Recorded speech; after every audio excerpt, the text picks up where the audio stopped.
अभी भारत सरकार ने बच्चों के कफ सिरप पे बैन लगा दिया है क्योंकि इसमें डाई इथिलीन ग्लाइकोल नाम का एक जहरीला केमिकल मौजूद था, जिसके चलते राजस्थान और मध्य प्रदेश में कई सारे बच्चों की मौतें हो गई है। किंतु यह जो गर्मी से ठंडे का मौसम है, इसमें अमूमन बच्चों को गले में खराश, सूखी खांसी, गीली खांसी जैसी समस्या रहती है। तो इसके सेफर ऑप्शंस जो हो सकते हैं वो आपके साथ एक्सप्लोर करते हैं।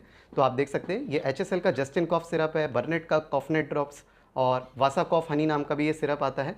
और इस तरीके की गोलियां भी बनती हैं ड्रोसेराक डाइल्यूशन की सूखी खांसी के लिए, रात को होने वाली खांसी के लिए, या सैम्ब्यूकस का मदर टिंचर बच्चों में चलता है। और मेरा पर्सनल फेवरेट राल्सन होम्योपैथी का ये कफरेज सिरप भी मैं अपने क्लिनिक में इस्तेमाल करता हूँ। पर मेरा सुझाव यही रहेगा कि डॉक्टर से परामर्श लेकर इन सभी दवाइयों का इस्तेमाल करें तो आपको ज़्यादा बेहतर आराम मिलेगा।